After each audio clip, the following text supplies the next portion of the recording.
Hello Potter heads. तो आज हम अपने विजार्डिंग वर्ल्ड की जर्नी फिर से शुरू करते हैं। तो अपने अपने हेडफोन्स लगाकर तैयार हो जाइए Harry Potter and the sorcerer's stone यानी कि हैरी पॉटर और पारस पत्थर की बुक की समरी सुनने के लिए।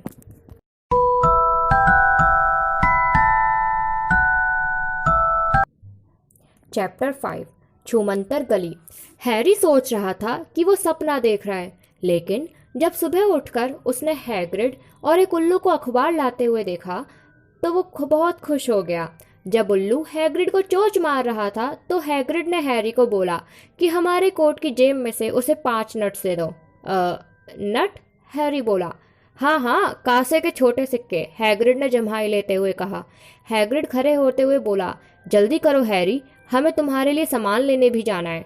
लेकिन हैरी सिक्कों को देखते हुए बोला कि मेरे पास तो पैसे ही नहीं है, और वर्नन अंकल ने साफ मना कर दिया है पैसे देने से। हैग्रिड हैरी से बोला, तुमने कैसे सोच लिया हैरी कि तुम्हारे मम्मी पापा तुम्हारे लिए पैसे नहीं छोड़ गए हैं? लेकिन उनका घर तो तबाह हो गया था, हैरी बोला। जादूगर अपने पैसे ग्रिंगॉट बैंक में रखते हैं हैरी, जिसे पिशाच चलाते हैं। पिशाच? हाँ, और हम तुम्हें बता देते हैं हैरी, कभी भी पिशाचों से पंगा मत लेना। किसी भी चीज को रखने के लिए ग्रिंगॉट सबसे सुरक्षित जगह है, हॉगवर्ट्स के अलावा। हमें ग्रिंगॉट बैंक में वैसे भी डंबलडोर का एक काम भी करना है। हैग्रिड और हैरी नाव से उस झोपड़ी से दूर जाने लगे। तभी हैरी पूछा, ग्रिंगॉट सबसे सुरक्षित जगह कैसे है? हैग्रिड उसे समझाते हुए बोला, देखो हैरी, ग्रिंगॉट लंदन से सैकड़ों मील नीचे है। इसकी रखवाली मंत्र, टोटकों और ड्रैगन जैसी खतरनाक चीजों से होती है। फिर हैग्रिड अखबार पढ़ते हुए बोला, जादू का मंत्रालय फिर गड़बड़ कर रहा है। तभी हैरी ने पूछा, जादू का मंत्रालय भी होता है? हाँ, सब चाहते थे कि डंबलडोर मंत्री बन जाए, लेकिन वो हॉगवर्ट्स छोड़ने को तैयार नहीं थे। इसलिए बूढ़े कॉर्नेलियस फज को मंत्री बना दिया गया। जब हैरी और हैग्रिड नाव से उतरकर कस्बे से होते हुए स्टेशन की तरफ गए, तब सभी लोग हैग्रिड का आकार और उसके अजीब बर्ताव की वजह से उन्हें घूर रहे थे। तभी हैरी ने हैग्रिड से पूछा, क्या ग्रिंगॉट में सब सच में ड्रैगन है? हाँ, हैग्रिड खुश होते हुए बोला, और सच कहें, जब से हम बच्चे थे तब से हमारी इच्छा है कि हम भी एक बार ड्रैगन को पालें। जब तक ट्रेन आ गई और हैरी और हैग्रिड 2 लोगों की सीटें घेरकर उसमें बैठ गए। आसपास के मगलू उसे घूर रहे थे। तभी हैरी ने अपनी चिट्ठी का दूसरा टुकड़ा खोलकर देखा, जिसमें उसका सामान लिखा हुआ था। यूनिफॉर्म में दुशाले, चोगा, टोपी, दस्ताने, कोर्स की किताबों में मंत्रों की किताब, जादू का इतिहास, रूप परिवर्तन, जादुई काढ़े, विचित्र जानवर और गुप्त कलाओं से रक्षा। अन्य सामग्री में छड़ी, कढ़ाई, दूरबीन, कांच की शीशियां और पीतल के तराजू थे। विद्यार्थी चाहे तो उल्लू, बिल्ली या मेढक ला सकते हैं, और फर्स्ट ईयर के विद्यार्थियों को जादुई झाड़ू डालने की इजाजत नहीं है। क्या क्या हमें ये सब लंदन में मिल जाएगा? हैरी ने हैरान होकर पूछा। हाँ, बस आपको सही जगह मालूम होनी चाहिए, हैग्रिड ने कहा। हैरी लंदन की भीड़ भरी सड़कों में हैग्रिड के पीछे चलते हुए सोच रहा था, कहीं यह सब मजाक तो नहीं, या फिर सच में जादू जैसी चीजें होती हैं। जब तक हैग्रिड ने रुकते हुए कहा, यह रही रिश्ती कढ़ाई, यह एक मशहूर जगह है। रिश्ती कढ़ाई एक छोटा सा और गंदा सा बियर बार था। अंदर जाकर हैरी ने देखा कि कुछ बड़ी महिलाएं एक कोने में बैठकर छोटे गिलासों में शेरी पी रही थी। एक नाटा आदमी बूढ़े मैनेजर से बातें कर रहा था। जब वे अंदर घुसे तो बातचीत की आवाजें थम गईं। लोगों ने उसकी तरफ देखकर हाथ हिलाया और मैनेजर ने पूछा, हैग्रिड, हमेशा वाला ही पियोगे ना? नहीं पी सकते टॉम, हॉगवर्ट्स के काम से आए हैं, हैग्रिड ने हैरी के कंधों पर हाथ रखते हुए बोला। तभी हर जगह सन्नाटा छा गया। मैनेजर हैरी को देखते हुए बोला, हे भगवान, क्या ऐसा हो सकता है? भगवान भला करे। हैरी पॉटर, कितने सम्मान की बात है। वह बार के पीछे से लड़खड़ाकर बाहर आया और हैरी का हाथ लेते हुए बोला, हमारी दुनिया में आपका स्वागत है मिस्टर पॉटर। अगले ही पल सभी लोग हैरी से हाथ मिला रहे थे। डोरिस क्रॉकफोर्ड बार बार हाथ मिलाने आई। डीडलस डिगलस से हाथ मिलाते हुए हैरी बोला, मैंने आपको एक बार पहले दुकान में भी देखा है। ये सुनकर डिगलस बहुत खुश हो गया कि हैरी को वह याद है। तभी एक पीला, दुबला, घबराया सा युवक आया। प्रोफेसर क्विरिल, हैग्रिड बोला। हैरी, ये हॉगवर्ट्स में तुम्हारे टीचर होंगे। प्रोफेसर क्विरिल हैग्रिड से हाथ मिलाते हुए बोले, पॉटर, बता नहीं सकता। मैं आपसे मिलकर कितना खुश हूँ। आप किस तरह का जादू सिखाते हैं? हैरी ने प्रोफेसर क्विरिल से पूछा। तभी गुप्त कलाओं से रक्षा, क्विरिल डरते हुए बोले। गुप्त कलाओं से रक्षा, ये इसमें क्या होता है? बहुत ही खतरनाक सब्जेक्ट है हैरी, गुप्त कलाओं से रक्षा। जब से आपके जब वो आगे चले तो हैग्रिड हैरी से बोला, हमने कहा था ना तुम मशहूर हो। हैरी बोला, क्विरिल इतना कांप क्यों रहे थे? वो 1 साल के लिए काले जंगल में अनुभव के लिए गए थे हैरी। वहां पर उनका सामना खून चूसने वाले भूतों और चुड़ैलों से हुआ और तब से वे ऐसे हो गए। जब हैग्रिड और हैरी एक दीवार के पास पहुंच गए तब उसने अपनी छतरी को 3 बार दीवार पर ठकठकाया और धीरे धीरे करके दीवार में एक बहुत बड़ा छेद या कहो दरवाजा बन गया। छूमंतर गली में तुम्हारा स्वागत है, हैग्रिड ने कहा। जब वो अंदर गए तो यहाँ पर हर तरह की दुकानें थी। कढ़ाई की दुकान, उल्लू की दुकान, अजीब पुस्तकों, दुशाले आदि की दुकान। वहां पर एक झाड़ू की दुकान पर बच्चे आग गड़ाए थे और उनमें से एक बोला, देखो नई निम्बस 2000, सबसे तेज झाड़ू। अब वो ग्रिंगॉट बैंक पहुंच गए जहां पर पिशाचों, जो कि हैरी से लंबाई में थोड़े छोटे थे, दाढ़ी नुकीली और हाथ और पैर बहुत लंबे थे। वहां पर एक दरवाजे पर लिखा था, अंदर आइए अजनबी, परंतु ध्यान रखिए आप, लालच होता है महापाप, क्योंकि वे लोग जो योग्य नहीं होते फिर भी है लेते, वे वक्त आने पर उसकी बहुत बड़ी कीमत है देते।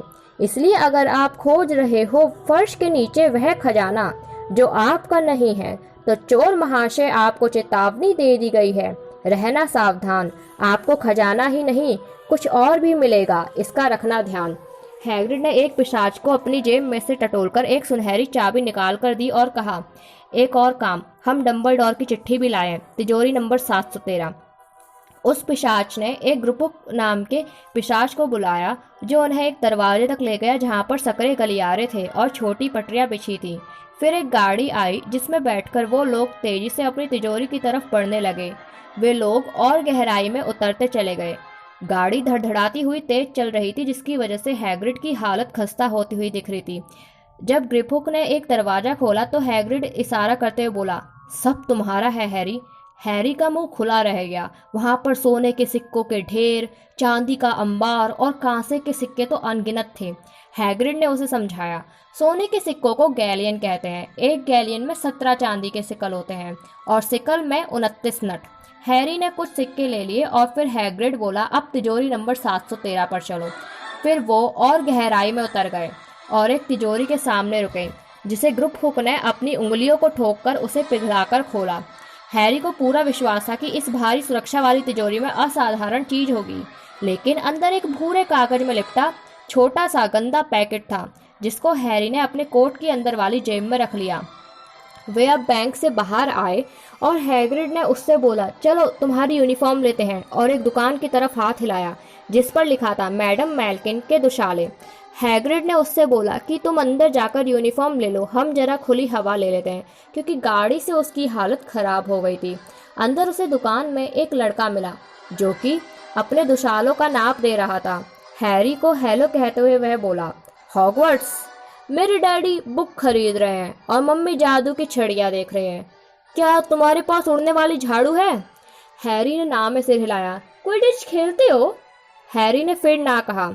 मेरे डैडी ने कहा मुझे हाउस टीम में जरूर चुनना चाहिए। वैसे तुम कौन से हाउस में जाना चाहते हो? मैं तो नाग शक्ति में रहूंगा। जरा मेहनत कश में जाने की कल्पना करो, मैं तो उसमें जाने से अच्छा स्कूल ही छोड़ दूं। हैरी अपने आप को मूर्ख समझ रहा था कि उसे तो कुछ पता ही नहीं है। फिर वो लड़का हैग्रिड की तरफ इशारा करते हुए बोला, जरा उसे तो देखो, वो हैग्रिड है। हैरी बोला, अच्छा वहाँ का नौकर ना? नहीं, चाबियों का रखवाला। अब हैरी को और भी गुस्सा आ रहा था। तभी मैडम मेल्किन बोली, अब तुम्हारा नाप हो गया है बेटे। हैरी जल्दी से बाहर हैग्रिड के पास आ गया। फिर आइसक्रीम खाने और किताबों और स्याही लेने के बाद वह हैग्रिड से बोला, क्विडिच क्या है? यह हमारा खेल है, कुछ कुछ फुटबॉल जैसा। अच्छा, और नागशक्ति और मेहनतकश क्या है? हाउस है, कुल 4 हाउस है हैरी। लोग कहते हैं कि मेहनत कर सबसे कम बुद्धि वाले होते हैं, परंतु इतने में ही हैरी बोला, फिर तो मैं पक्का मेहनतकश में ही जाऊंगा। हैग्रिड ने उसे बताया कि नाक शक्ति से तो मेहनतकश बेहतर है। तुम जानते हो कौन भी नाक शक्ति में था? उसको कढ़ाई, तराजू और काढ़े का सामान दिलाने के बाद हैग्रिड बोला, अब बस छड़ी बची है। फिर हैग्रिड ने उसे एक सुंदर सफ़ेद उल्लू उसके जन्मदिन के तोहफे के रूप में दिया और फिर वो छड़ी लेने के लिए ओलिवेंडर्स की दुकान में चले गए। जब वो अंदर गए तो पूरे कमरे में हर जगह बहुत छोटे छोटे बक्से रखे थे। तभी एक बूढ़ा आदमी जिसकी आंखें पीली और चमक रही थी हैरी से हेलो करते हुए बोला, मुझे यकीन था आपसे जल्द ही मुलाकात होगी हैरी पॉटर। कल की ही बात लगती है जब तुम्हारी मम्मी, जिनकी आंखें बिल्कुल तुम्हारे जैसी थीं, ने यहाँ से अपनी पहली छड़ी खरीदी थी, 10.25 इंच, सम्मोहन के लिए बहुत अच्छी। और दूसरी तरफ तुम्हारे डैडी को महागोनी की लकड़ी 11 इंच की छड़ी पसंद आई। ओह सॉरी, सच तो यह है कि छड़ियाँ अपना मालिक स्वयं चुनती हैं। और फिर बोला चाहिए कि मिस्टर पॉटर, आप कौन सा हाथ इस्तेमाल करते हैं? दाया। फिर ओलिवेंडर ने हैरी को एक छड़ी पकड़ाई पर कुछ नहीं हुआ। फिर उसने उसे कई छड़ियाँ दिखाई, जैसे मैपल की लकड़ी, तेंदू की लकड़ी और यूनिकॉर्न का बाल। हैरी एक एक करके छड़ियाँ घुमाता गया पर कुछ नहीं हुआ। मुश्किल ग्राहक। कोई बात नहीं, हमें यहीं कहीं आदर्श छड़ी मिल जाएगी। शायद ये शूल पर्णी की लकड़ी और माया पंछी का पंख, 11 इंच। जैसे ही हैरी ने छड़ी हाथ में ली, उसे लगा उसकी उंगलियां गर्म हो गई हैं। जैसे ही उसने उसे झटका दिया, तभी छड़ी से लाल और सुनहरी चिंगारियां निकली। शाबाश, बहुत बढ़िया। पर पर पर बड़ी अजीब बात है।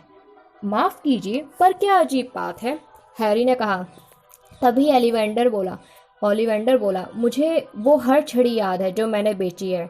बात यह है कि उस माया पंछी ने, जिसकी पूंछ का पंख इस छड़ी में है, एक और पंख दिया था और इसी के जोड़ीदार ने आपको ये निशान दिया है। ध्यान रहे, हर छड़ी अपना मालिक स्वयं चुनती है। मैं यकीन से कह सकता हूँ कि आप बड़े होकर महान काम करेंगे, बहुत बड़े काम, पर महान। वापस स्टेशन पर आते हुए ट्रेन का इंतज़ार करते वक्त हैरी और हैग्रिड हैमबर्गर खा रहे थे। तभी हैग्रिड उससे बोला, तुम ठीक तो हो हैरी? तुम बहुत चुप हो। फिर हैरी बोला, सभी यह समझते हैं कि मैं खास हूँ, पर मैं जादू के बारे में कुछ नहीं जानता। मैं मशहूर हूँ, जबकि मुझे यह भी याद नहीं कि मैं किस लिए मशहूर हूँ। हैग्रिड मुस्कुराकर बोला, चिंता मत करो हैरी, तुम बहुत जल्दी सीख जाओगे। हॉगवर्ट्स में तुम्हें बहुत मज़ा आएगा। हैरी को ट्रेन में छोड़ते वक्त उसने उसे टिकट दिया और बोला, हॉगवर्ट्स का तुम्हारा टिकट, 1 सितंबर, किंग्स क्रॉस स्टेशन। तुम्हारे टिकट पर सब लिखा है। अगर कोई परेशानी हो तो उल्लू भेज देना। ट्रेन स्टेशन से चल पड़ी। हैरी खिड़की पर अपनी नाक गड़ाकर बाहर देखने लगा, परंतु जैसे ही उसने पलकें झपकाई, हैग्रिड गायब हो चुका था।